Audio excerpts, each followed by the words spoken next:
pero hoy también es muy importante.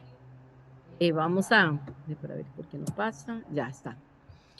Vamos a hablar sobre la memoria declarativa. La memoria declarativa es súper importante. La memoria declarativa es la memoria que, perdón. Sí, ahí está. Es la que se recupera de forma consciente. La memoria declarativa es no solo lo que decimos, sino también lo que hacemos. El acceso a los contenidos de este tipo de memoria declarativa necesitan atención.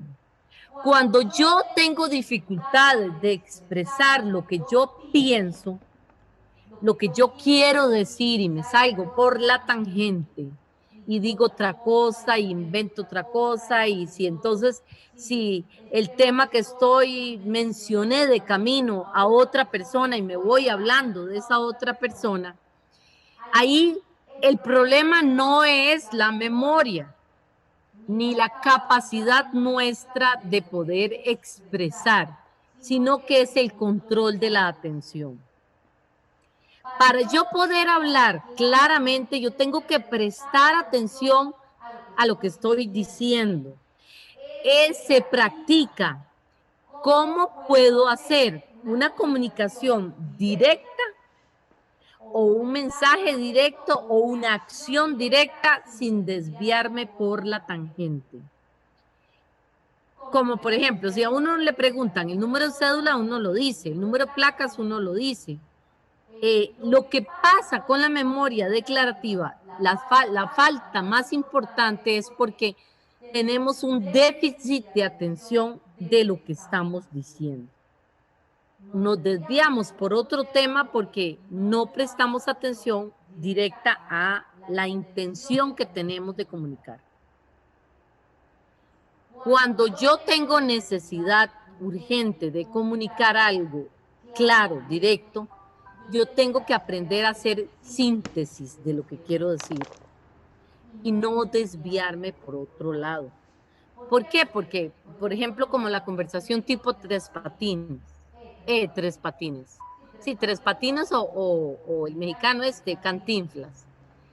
Entonces comenzamos a hablar y entonces, claro, pero vos sabés que entonces ahí nos va a fallar. La memoria declarativa involucra el hipocampo. Entonces, ¿por qué? Porque el hipocampo lo que habla es del recuerdo. Cuando intervienen otros recuerdos en mi comunicación, está fallándome el control cognitivo y la atención. El control cognitivo es el que me va a decir, no salgas por la tangente. Vean que yo ya me he desviado 2 veces a propósito, para que ustedes se den cuenta cómo pierde uno el rumbo o el interés de la otra persona cuando yo desvío mi conversación porque desvío mi atención. Lo que estoy haciendo, lo estoy haciendo adrede para que ustedes se den cuenta. Cómo uno, claro, es que figúrense que a mí me cuesta mucho, nada que ver, ¿verdad?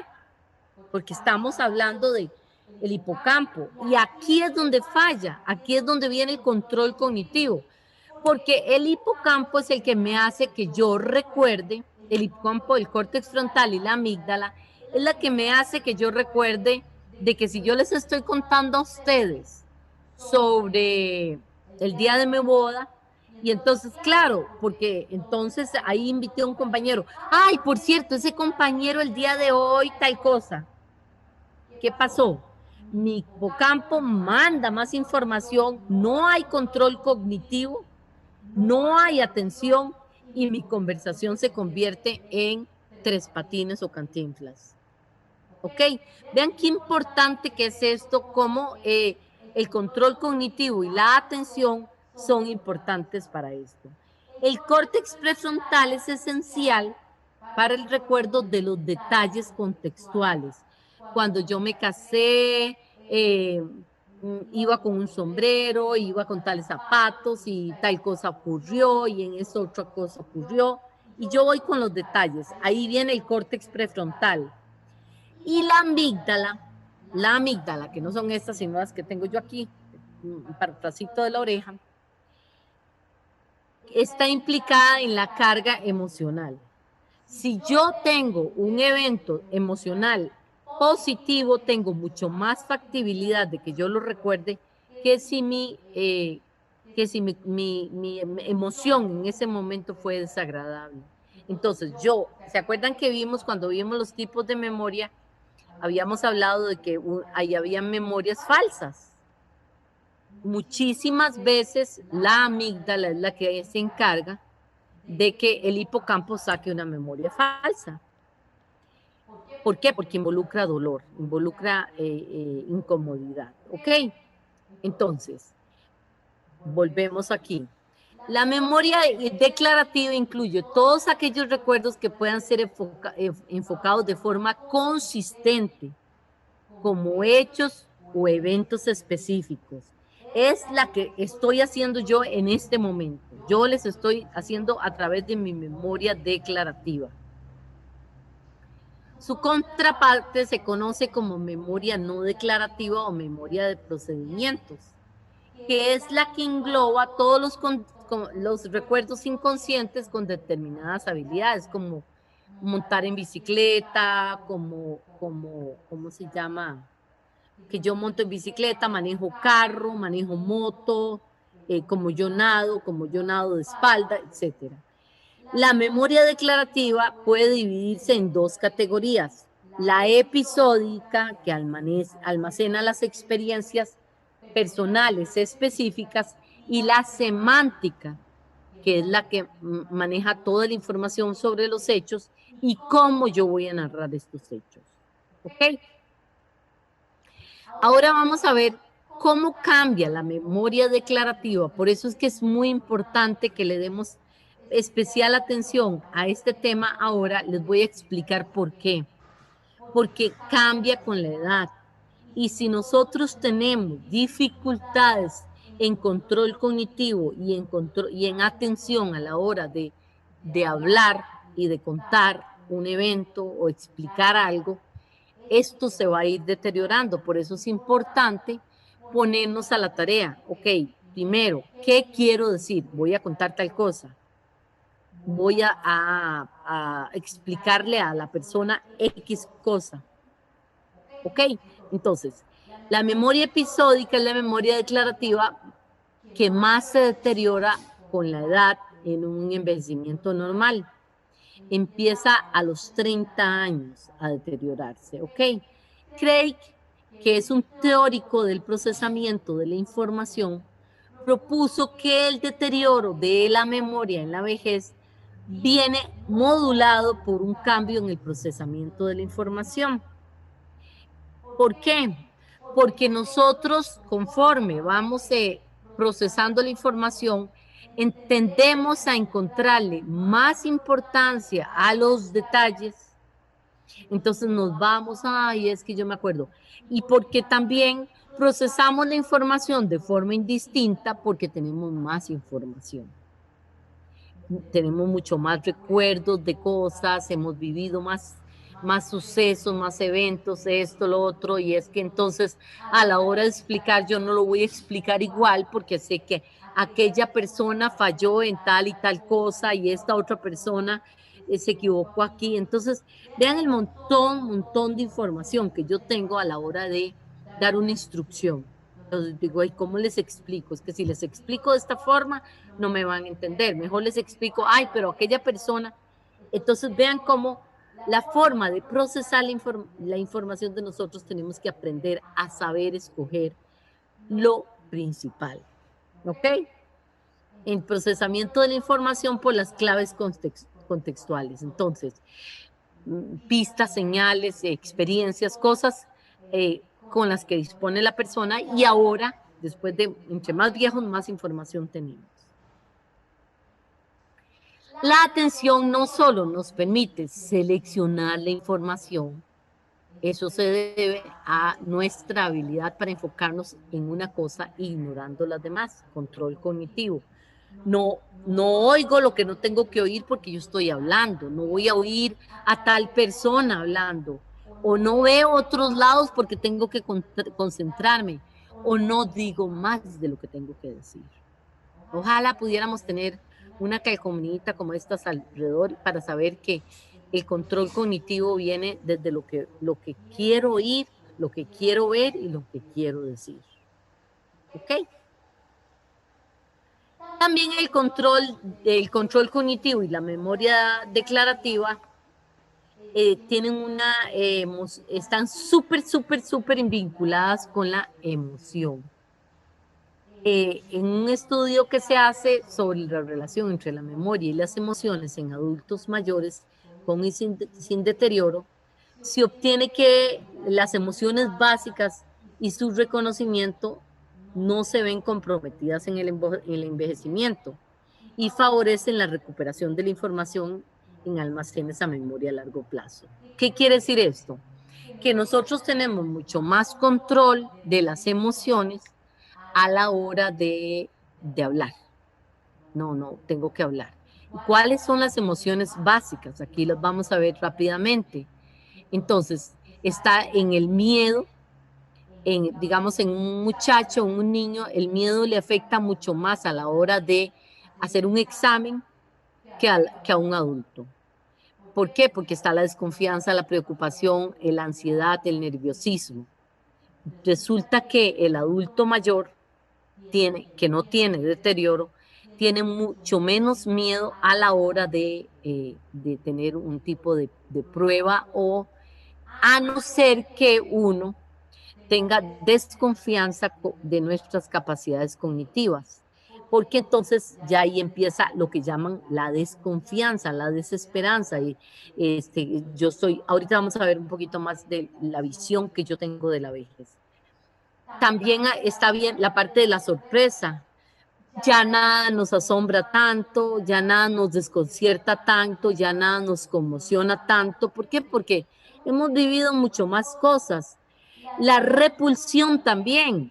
Y ahora hemos aprendido a través de la vejez, a través de la madurez, que yo ya no realmente tener repulsión, desprecio, aberración, desdén hacia una persona o hacia un evento, ya no nos luce. Entonces decimos nosotros, es en el momento en donde tenemos mayor calma y por lo tanto nuestra memoria declarativa va a estar mucho menos comprometida. Vean qué importante, vean qué importante. Todas estas emociones nosotros todos las podemos controlar. Digamos la ira, el resentimiento, la indignación, el fastidio, la animadversión. Cuando yo empiezo, ya después de 50 años, a todavía sufrir esa ira o sufrir ese resentimiento, entonces voy a comprometer, además de que me lo compromete la edad, voy a comprometer mucho más mis capacidades cognitivas. Entonces, vean qué importante el manejo de las emociones a esta edad. La tristeza que nos da desesperanza, melancolía, aflicción, nostalgia. Entonces tenemos que decir, esta tristeza no es una buena compañera mía en esta etapa de mi vida. Pero sí la felicidad, el orgullo, la satisfacción, el placer, sí me pueden acompañar en esta vida porque va a hacer que nosotros nos sintamos mejor con nosotros mismos. Entonces, para que este cabeza trabaje, para que hable bien, para que piense bien, para que haga bien las cosas, tiene que tener un control básico de las emociones. ¿Ok? La influencia de las emociones sobre el proceso de la memoria declarativa. No se puede definitivamente separar emoción y funcionamiento cognitivo. ¿Por qué? Porque juega una enorme cantidad de factores, tanto a favor como en contra. Los prejuicios negativos que yo tenga hacia mi envejecimiento, las pérdidas de memoria y demencia, entonces, ¿qué va? A esta edad a mí todo se me olvida, o ya porque a mí me dijeron, ya eso me va a caer como santa verdad, a mí me dijeron que tengo un problema de memoria y es la santa verdad, tengo problema. Entonces hace que mi cerebro trabaje menos. Aquí es importante decir, bueno, sí, puede que yo tenga un deterioro, pero que vaya a caer rápido, rápido, acuérdense de las monjas. Aclarar ideas para apreciar correctamente las diferencias entre distintos problemas de memoria. Observación personal. Ok, yo puedo decir que tengo dificultades de expresar mis pensamientos, pero no voy a dejar ni que nadie me haga sentirme menos, ni mucho menos yo. Una cosa es que tengo un deterioro y otra cosa es que voy a dejar que todos los prejuicios de las personas que me rodean va a afectar mi cognición. Valorar positivamente la situación actual de la propia memoria y encontrar estrategias de información que sirvan para mantener o, en su caso, mejorar las posibilidades de nuestra memoria. Es no darnos por vencidos. Es decir, aquí sigo yo adelante, aquí sigo yo luchando, tengo esta cosilla que me da problemas, pero sin embargo, seguimos adelante. Para eso estoy en un taller de rejuvenecimiento cognitivo. ¿Ok? Ahora viene lo que es el priming, disculpen.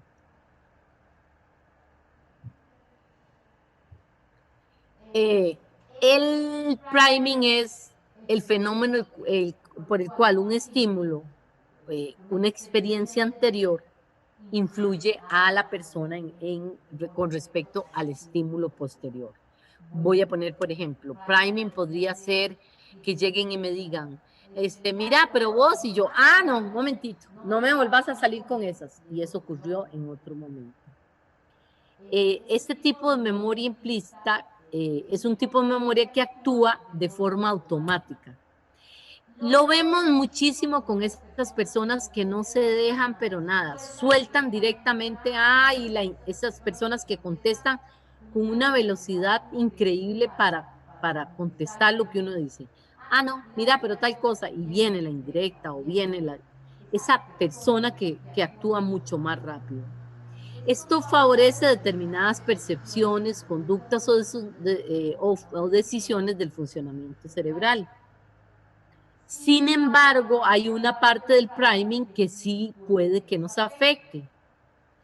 La gente me trata como si yo estuviera vieja. ¿Por qué? Porque mi priming es que tal vez una persona me trató de hacer entender que ya mi mente no anda bien y ese priming me va a afectar el resto de mi funcionamiento. ¿Por qué? Porque se me quedó pegado. Entonces, muchísimas veces nos afecta a nivel emocional el priming. ¿Ok? Envejecimiento cognitivo y procesamiento del lenguaje.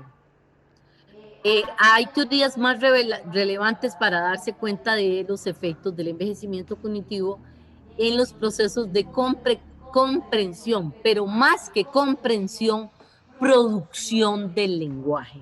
No se les olvide, producción del lenguaje. ¿Cómo yo puedo expresarme de forma concreta, directa y efectiva? ¿Ok?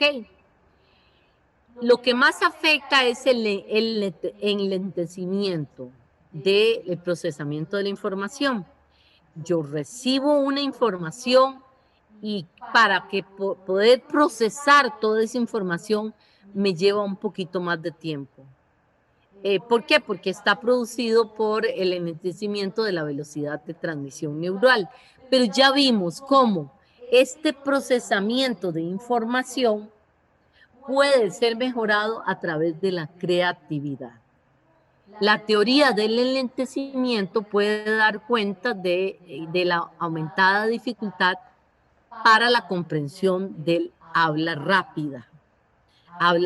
Cuando la gente habla muy rápido, nosotros tenemos dificultad para entender. Sin embargo, lo podemos poner a la práctica perfectamente y sí se puede desarrollar, oyendo noticias, oyendo cosas un poco más rápido.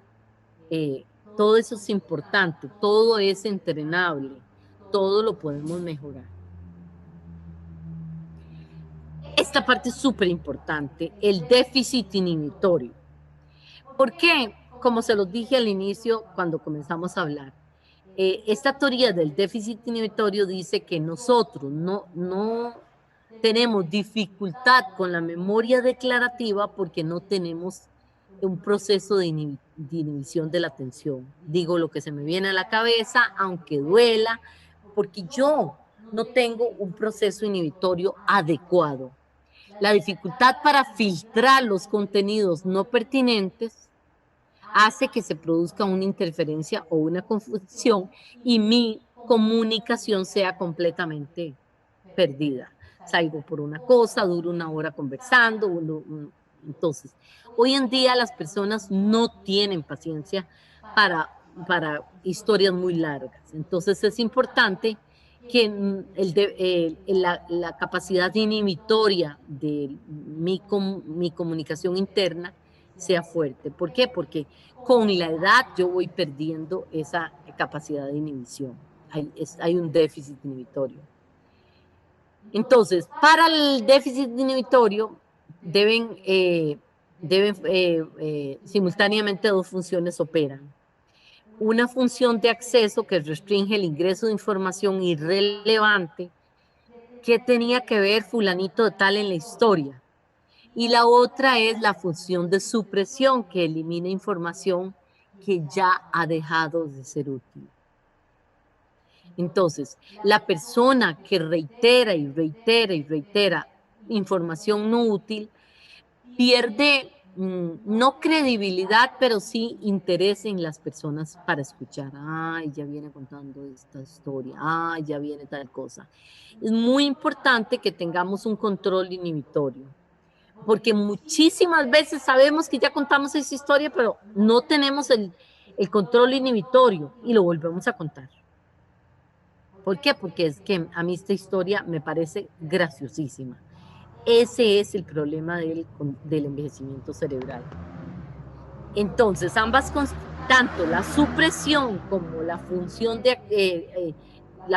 restringida del acceso de información, la comunicación verbal sea coherente. Si yo puedo mermar cosas que ya no tienen utilidad, como información que no es interesante, mi comunicación va a ser más coherente, voy a articular con metas que guíen al procesamiento de la información, no solo la mía, sino la de los demás. Si estos mecanismos inhibitorios de la atención se debilitan, mientras se está dando la información pueden surgir pero cualquier cantidad de pensamientos intrusos. Pero si yo ese es un problema que traigo desde mi juventud, imagínense cuando yo alcance a una edad más madura. Nadie me va a entender lo que yo voy a decir. Por eso es importante a cualquier edad poner el control inhibitorio de lo que está aquí adentro, de lo que viene de afuera y lo que ya no es importante. ¿Ok? También viene lo que llaman el déficit de transmisión. Esta teoría del déficit de transmisión se basa en un modelo de relación entre la red de conexiones y la fonología y la semántica. Dice que muchas personas, muchos cambios cognitivos asociados al envejecimiento podrían deberse a un debilitamiento de estas conexiones, que no solo lo que yo entiendo, sino la parte semántica, cuál es la palabra apropiada a utilizar, y la otra es el significado de todo el contexto de lo que yo dije, toda la semántica y la fonología. Estudios demuestran que las personas tienen representaciones semánticas tan ricas como las jóvenes, pero sí, pero son mucho más vulnerables a los déficits de transmisión. Vean qué importante que es, por qué es que estamos aprendiendo aquí cómo es que se va deteriorando nuestra capacidad de comunicación. ¿Para qué lo estamos haciendo? Pues para que no nos ocurra, para que sabemos que hay déficit de transmisión, sabemos que hay pobre control cognitivo, sabemos que todo lo que hemos aprendido nos va a decir, tengo que fijarme cómo está mi comunicación. ¿ok? Disminución de la capacidad de la memoria operativa. La memoria operativa es la memoria que nos ayuda a hacer un arroz con leche, un rompope, etc. La memoria tiene recursos limitados, dotado al mismo tiempo de la capacidad de almacenar y manipular información. Entonces, dice que esta disminución de la memoria operativa también afecta a nuestra vida. No tenemos la misma capacidad de hacer un menú ahora que antes. Esta hipótesis dice que a consecuencia del envejecimiento, la memoria operativa experimenta una disminución en su capacidad de trabajo.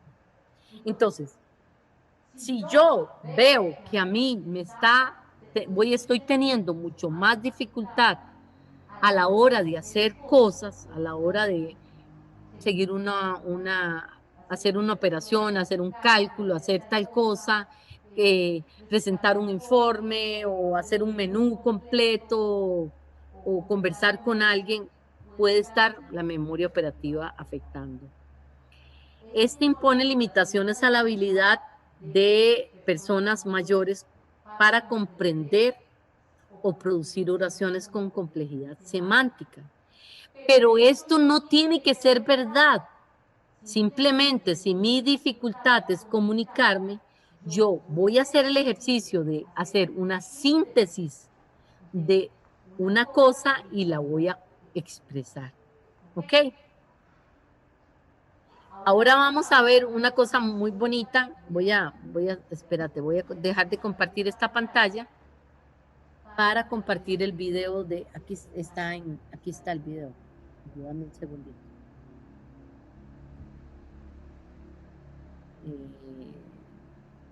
Está en internet. No, esa es la otra, la de Esposato. Espérate para decirte dónde está. Mírala, es esta. Secretos de la relación.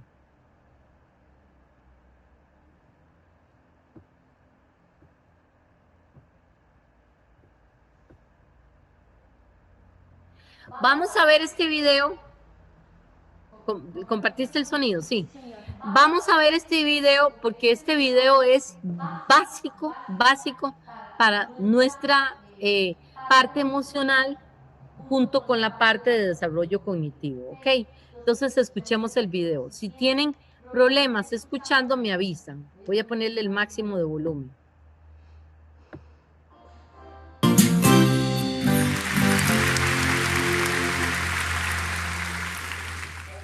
¿Saben lo que creía Aristóteles? Aristóteles decía que pensamos con el corazón y que el cerebro solo se dedica a enfriar la sangre que viene caliente del corazón después de haber pensado. ¿No les parece una barbaridad que una de las mentes más brillantes de la historia de la humanidad haya equiparado al cerebro humano con un radiador? Creo que todos estamos de acuerdo en que Aristóteles esta vez estaba equivocado. Hace más o menos 10 años investigo la relación entre el corazón y el cerebro, básicamente la forma en que el corazón produce enfermedades neurológicas como los accidentes cerebrovasculares o ACVs y cómo el cerebro produce enfermedades cardiológicas como las arritmias. Y en este camino de la investigación me llevé un montón de sorpresas.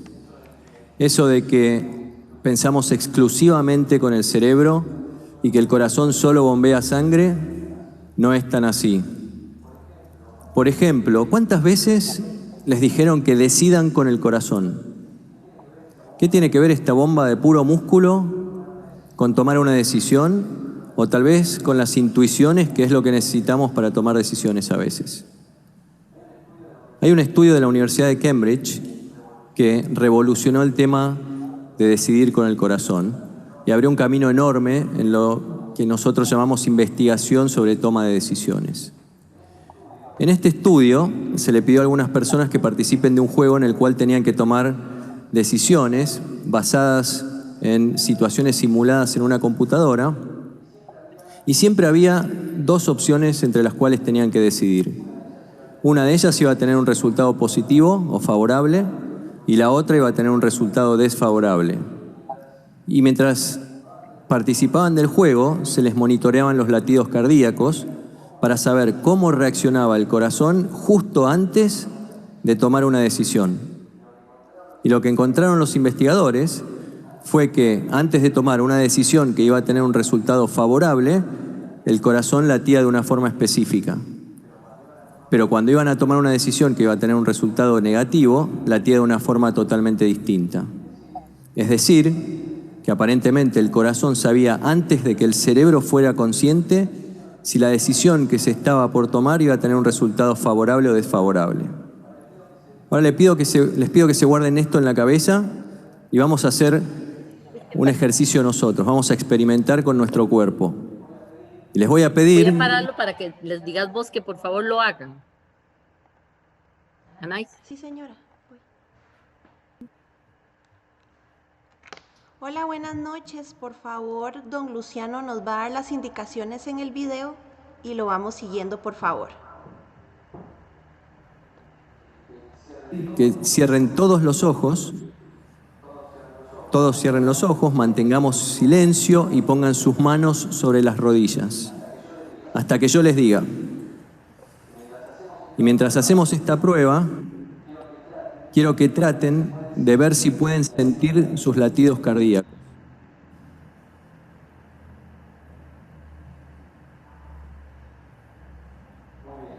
Muy bien, abramos por favor los ojos. Y ahora les voy a pedir que levanten la mano quienes hayan podido sentir sus latidos. Perfecto, más o menos el 50%. Entre las personas que levantaron las manos, probablemente haya muchos que tienen desarrollada una capacidad que se llama interocepción. ¿Qué es la interocepción? Simplemente la capacidad de sentir los mensajes que nos da nuestro cuerpo, que nos envía nuestro cuerpo, como por ejemplo, en este caso, los latidos cardíacos. Volviendo al experimento de la Universidad de Cambridge, las personas que estaban participando del juego habían hecho exactamente lo mismo que ustedes y habían sido clasificadas en quienes tenían buena interocepción o mala interocepción. Y lo más interesante de este experimento es que quienes tenían buena interocepción tomaron decisiones favorables mucho más frecuentemente que quienes no tenían buena interocepción. La conclusión de este experimento parece ser que quienes tienen la capacidad de detectar, decodificar y procesar los mensajes que nos manda nuestro corazón antes de decidir, aparentemente podrían tomar mejores decisiones. Por supuesto que con todo experimento revolucionario como este es necesario confirmarlo con otros científicos que hagan la misma prueba. Pero mientras tanto, ¿no les parece que no están tan mal algunas frases como escucha tu corazón o tengo una corazonada al momento de decidir? Pero ¿cómo hacen el corazón y el cerebro para interactuar de esta manera al momento de tomar una decisión? Hay un área específica dentro del cerebro que es el foco de nuestras investigaciones, que se llama ínsula. Se llama ínsula porque es como una isla que está debajo de la corteza cerebral, oculta, y que está hiperconectada con todo el cerebro.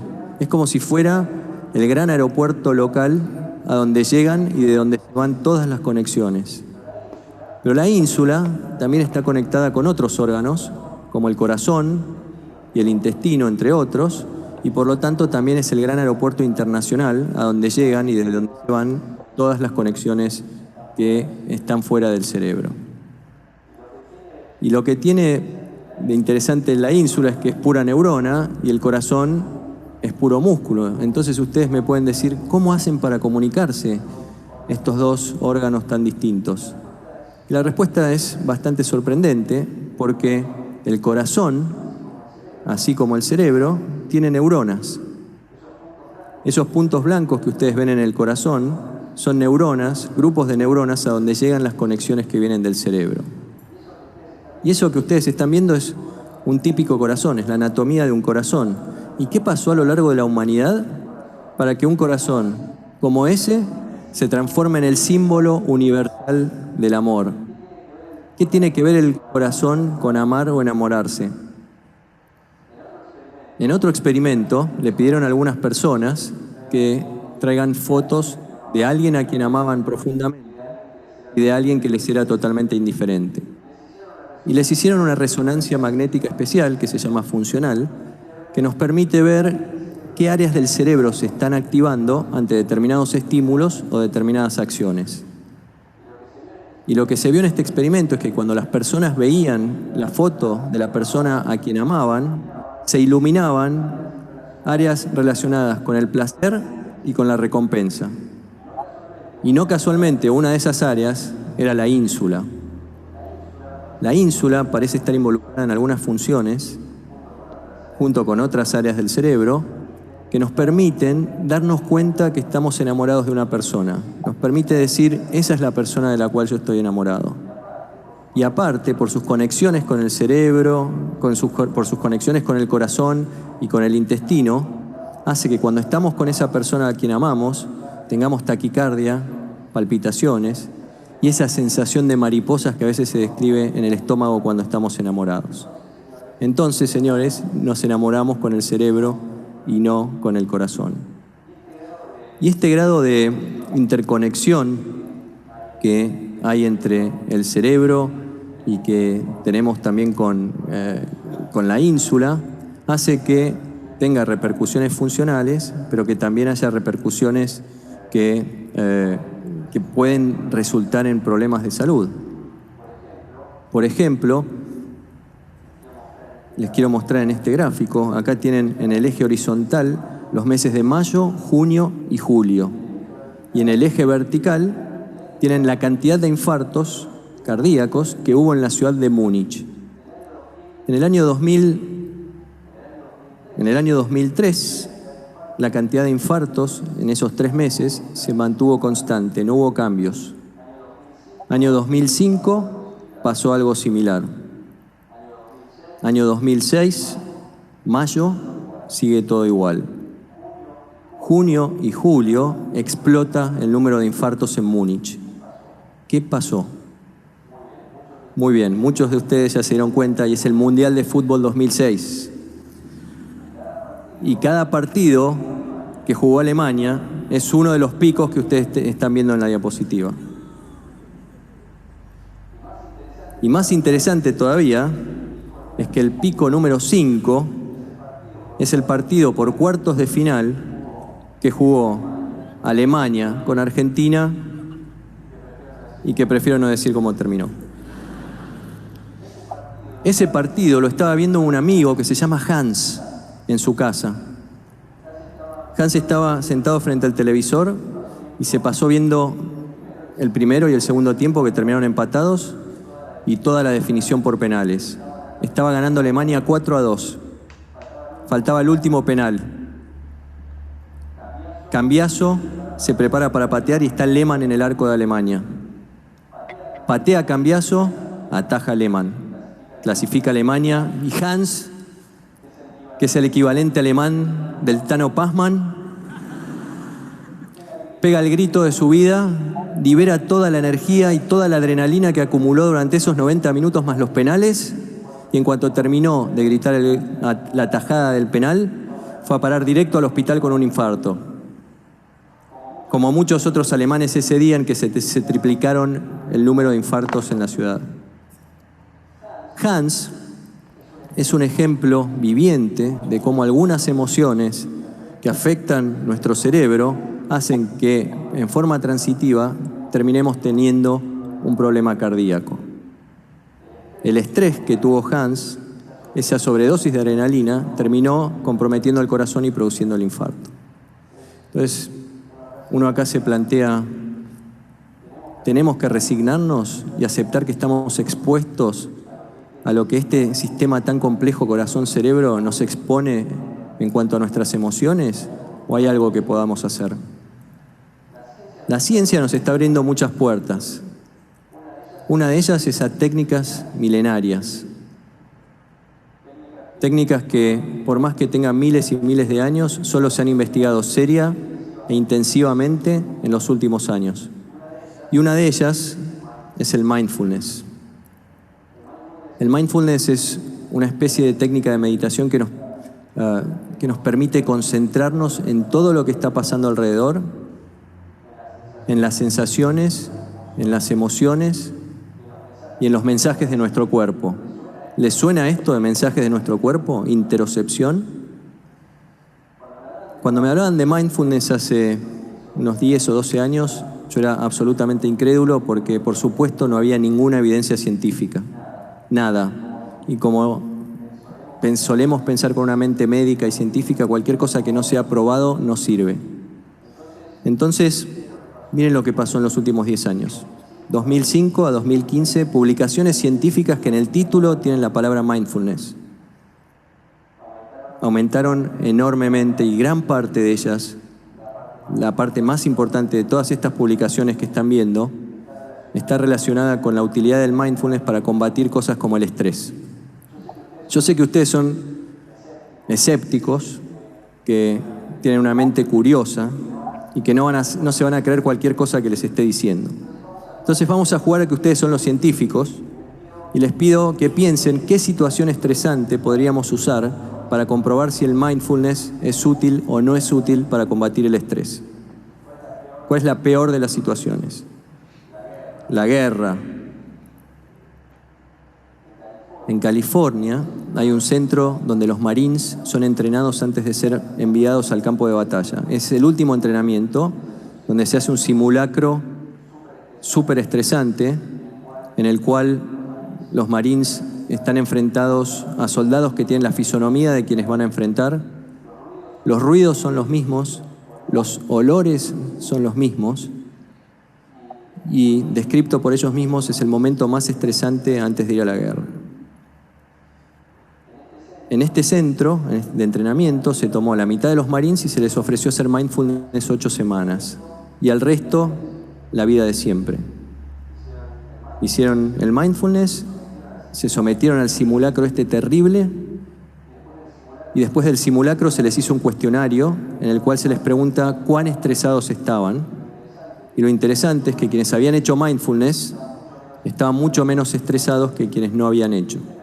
Y ustedes me pueden decir, claro, esto es sugestión, ¿no? Porque como hicieron mindfulness van a decir que tienen menos estrés. Pero también se les midió en sangre una proteína que libera el cerebro ante situaciones de extremado o de extremo estrés. Y los Marines que habían hecho mindfulness tenían niveles muchísimo más bajos que quienes no lo habían hecho. O sea que hay una demostración subjetiva y objetiva de que algo podemos hacer para disminuir el estrés. Y como este, hay muchos otros experimentos que son los que muestran este gráfico. Entonces, pareciera que gracias a cosas que existen hace mucho tiempo y que la ciencia está mostrando ahora, tal vez tengamos la posibilidad de disminuir el impacto de algunas emociones sobre nuestra salud y sobre el sistema corazón-cerebro. Y tal vez en el futuro, esto lo dirá la ciencia, hasta se puedan prevenir enfermedades como el ACV o infartos cardíacos usando este tipo de técnicas.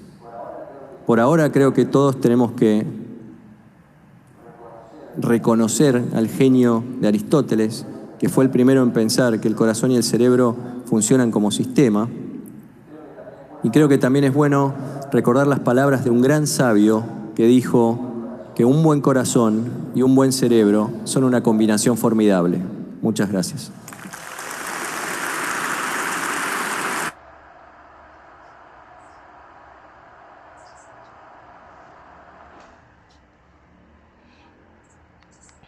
Ok, vamos aquí.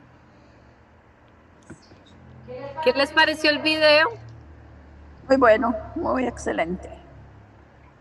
Muy bueno, ¿verdad? Yo les voy a pasar meditaciones de mindfulness para que lo tomemos como una actividad nueva para rejuvenecer el cerebro.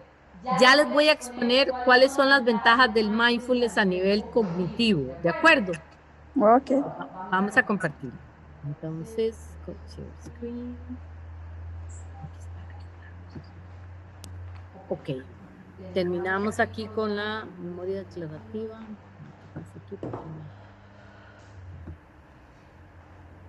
Ok. Mindfulness y rehabilitación neurocognitiva. La práctica del mindfulness puede tener efectos favorables, amplios y medibles en intervención con personas que ya padecían de patologías neurocognitivas y especialmente importantes en el ámbito de la prevención, sirve para prevenir, pero también sirve para aquellas personas que ya han sido diagnosticadas. Existe superevidencia suficiente sobre los efectos positivos de este tipo de terapias no farmacológicas en el cerebro y el cuerpo y el comportamiento. ¿Por qué? Porque nos ayuda a tener un poquito más de tranquilidad. Vamos a seguir viendo. Argumentos científicos para practicar mindfulness. La meditación reduce el estrés y la ansiedad. Personas con depresión, con ansiedad o con estrés presentan mucho más activación en la zona prefrontal derecha del córtex. Sin embargo, después de que las personas hacen meditación, las personas empiezan a sentirse mucho más contentas, mucho más relajadas y presentan mucho más actividad en el lado izquierdo del córtex prefrontal.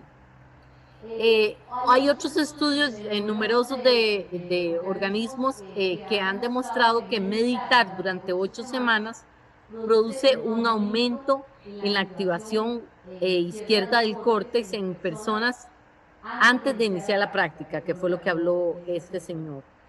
También se ha detectado la reducción de la materia gris en aquellas zonas relacionadas con el estrés y la ansiedad.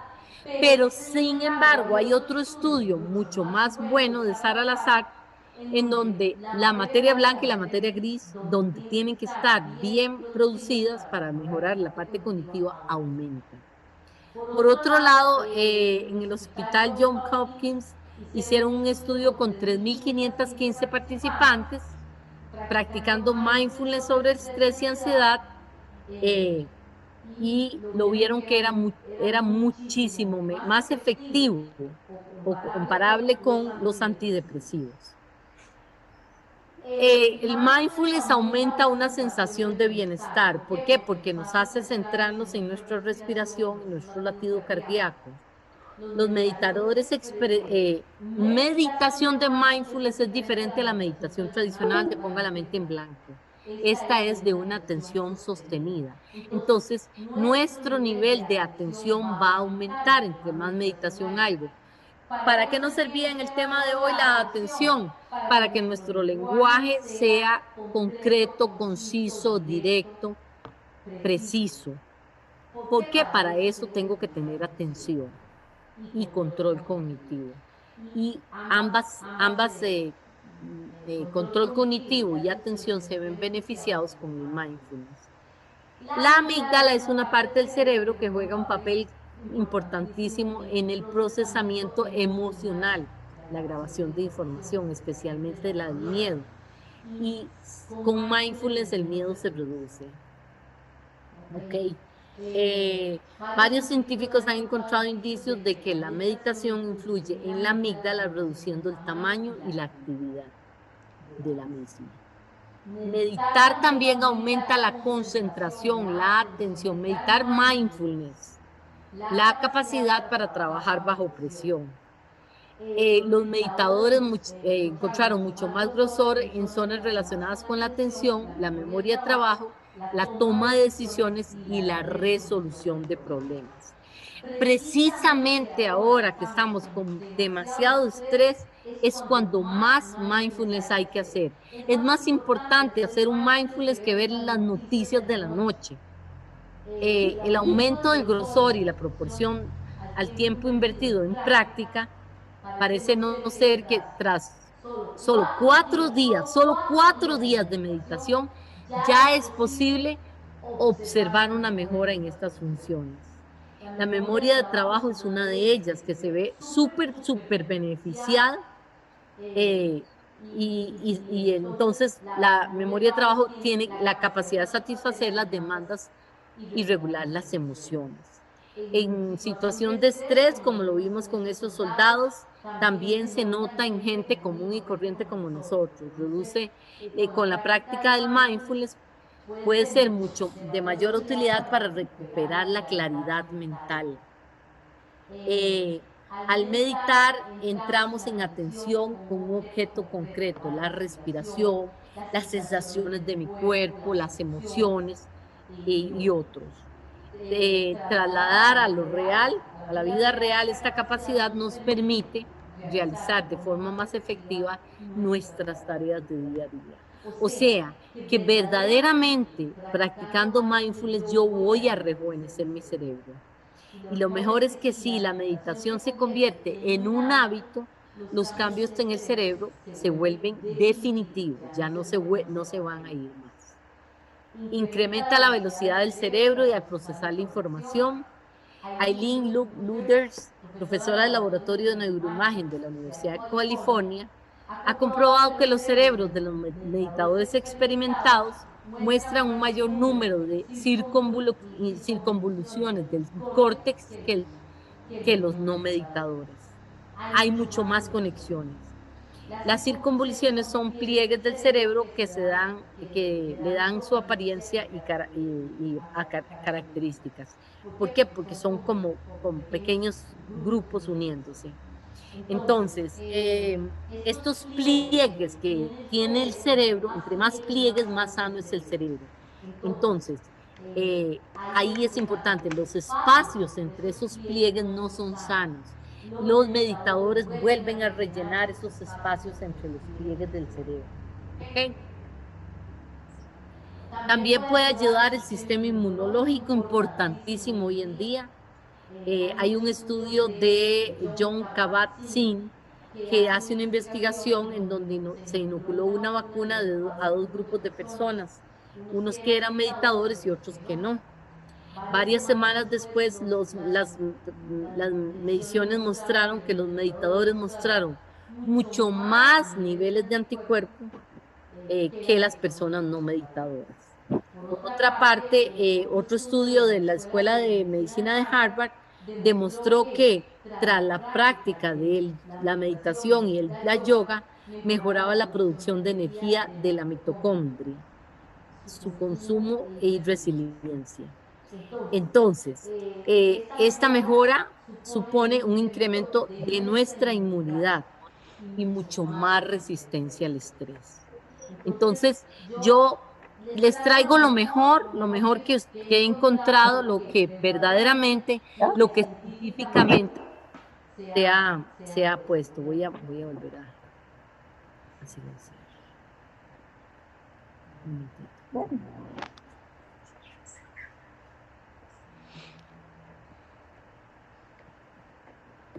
Ok, continuamos.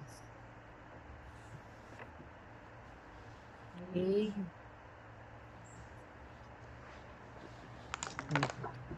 Ahora sí.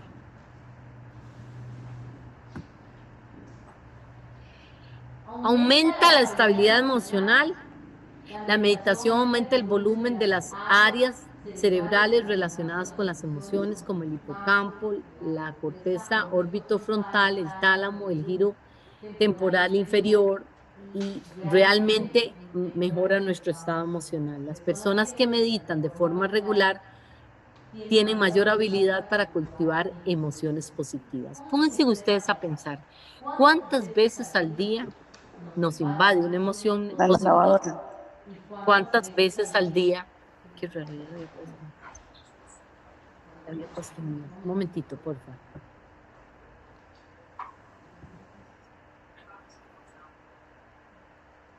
Ok. Las personas que meditan de forma regular tienen mayor habilidad para cultivar emociones positivas. Yo lo que quiero es que principalmente ustedes empiecen a ver cuántas emociones positivas al día tengo y cuántas emociones negativas al día tengo. Ser capaz de mantener una estabilidad emocional nos permite afrontar con mayor fortaleza los imprevistos de la vida, especialmente ahora, en este momento de tantísimo estrés social, político, económico y de salud. Entonces, definitivamente debemos buscar un mayor bienestar. Ok, voy continuando. Meditar también te ayuda a ser mucho más creativo, que ya sabíamos que cuál es la ventaja de la creatividad. Entonces, ayuda a quitar esos miedos y la inestabilidad emocional que es una barrera para nuestra creatividad. La práctica de mindfulness reduce la rigidez mental. El ser tan rígidos mentalmente no nos trae ninguna ventaja. Tenemos que aprender a ser flexibles. ¿Por qué? Porque vamos para momentos de nuestra vida en donde necesitamos la flexibilidad cognitiva, emocional. Este tipo de mindfulness nos ayuda a ser mucho menos rígidos, como más flexibles. El aumento del pensamiento divergente, pues pensar, relacionando diferentes ejemplos para generar nuevas ideas. Ustedes lo van viendo. Yo después, si tengo chance, les vuelvo a dar más estudios de los importantes que nos habla del super beneficio del mindfulness. En el 2012, científicos de la Universidad de Groningen en Dakota del Norte descubrieron que tras 10 minutos de meditación mejoraba la capacidad de resolver problemas de forma más creativa. ¿Okay? Meditar también ralentiza el envejecimiento celular. El envejecimiento de nuestras células se debe en parte a la reducción de los telómeros, estas puntas. En Costa Rica se ha visto en las zonas azules la diferencia de las personas que voy a volver a enmudecer todos. Meditar hace que tengamos un envejecimiento celular más lento. El telómetro, que son estas puntas que tiene la célula, se van acortando, ya no tienen más división celular. Entonces, al no poder dividirse es cuando empezamos a envejecer. Cuando los telómeros alcanzan un nivel determinado, la célula ya no puede dividirse y termina muriendo la célula. Por eso es que envejecemos. Existe una enzima que se llama telomerasa que es capaz de reconstruir y alargar los telómetros. En un estudio que se ha mostrado que los cambios psicológicos resultado de la práctica de mindfulness aumenta la telomerasa. No solo a nivel cerebral, sino que nos va a ayudar a vivir más y mucho mejor. ¿Okay? No es que no es que la meditación está directamente relacionada con el aumento de su actividad, sino que el incremento del bienestar psicológico y la reducción del estrés obtenidos con la meditación pueden conllevar a una actividad de la telomerasa. ¿Ok? Va a aumentar. Entre más calmo, mejor. Mejora la tolerancia al dolor.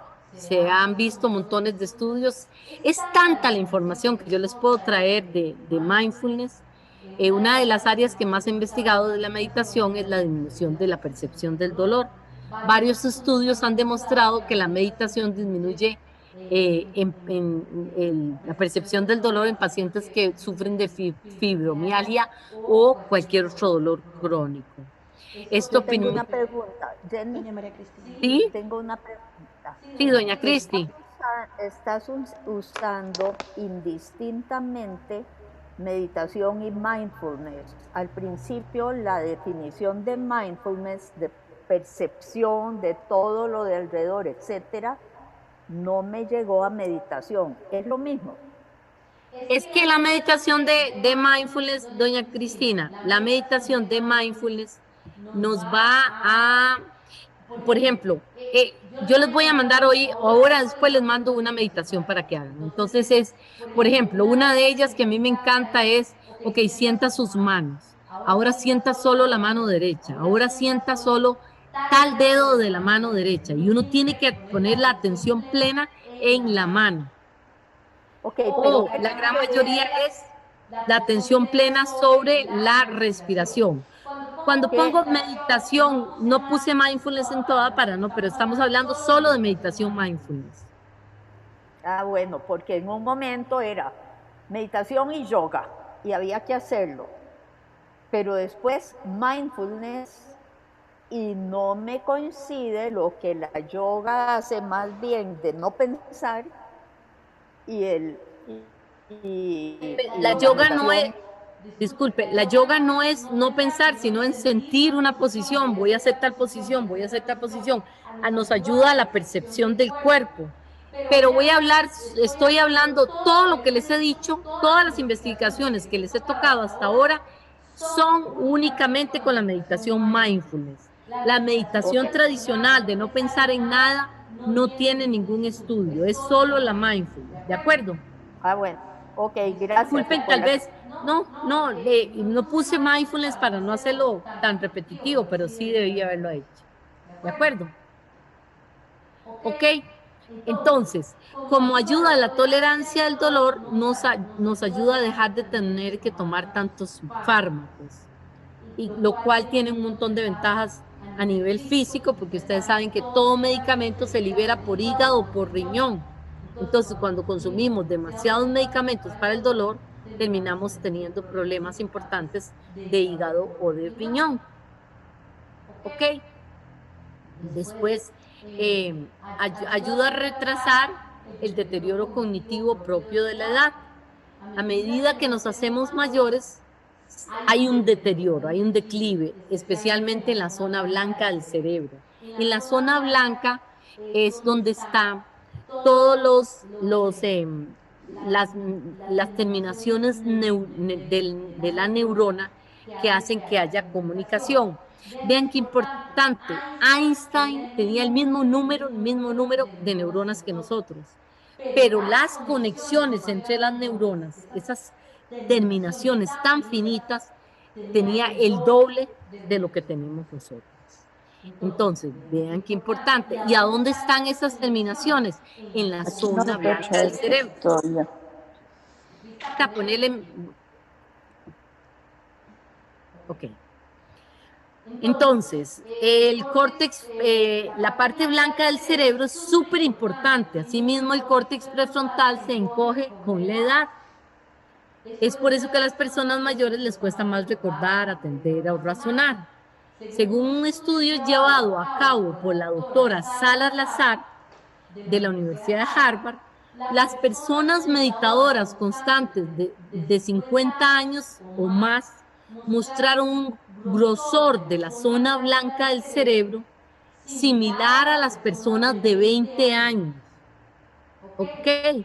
Los cerebros de los meditadores se encogen menos con la edad, los meditadores mindfulness. ¿Ok? Las conexiones, esas que le estaba diciendo, que Einstein era la que los tenía mucho más grandes, se mantienen más fuertes durante más tiempo como resultado de una meditación continua. A las 8 semanas de meditar, 8 semanas de meditar, ya el cerebro tiene un cambio. Y este cambio se permanece, queda ahí en el cerebro. Por eso es tan importante que hagamos este tipo de meditación. ¿Ok? Ahora vamos a parar aquí. Voy a hacerles un poquito un ejercicio, o se los hago después, voy a ponerlo ahora. Voy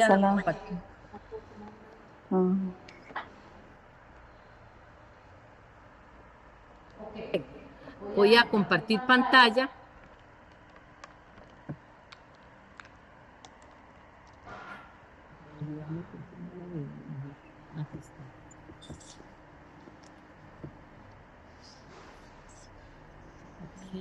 Aquí estoy compartiendo esa pantalla.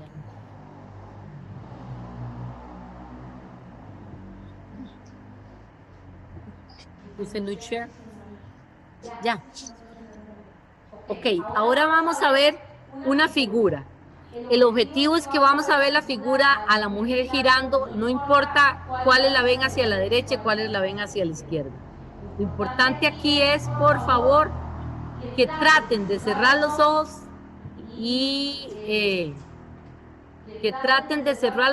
cuando cierran los ojos y los abran, traten de darle vuelta a la mujer girando para el otro lado, ¿de acuerdo?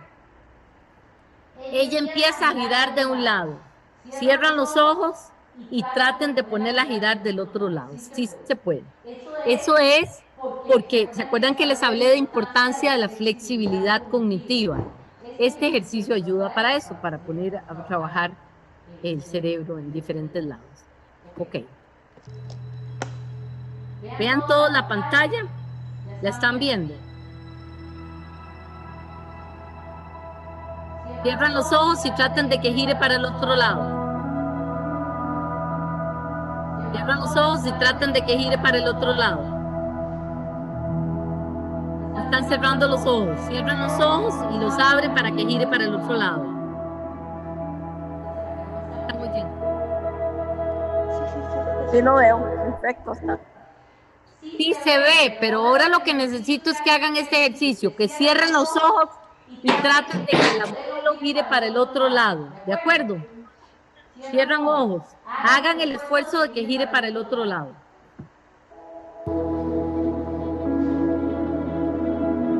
Sí, gira.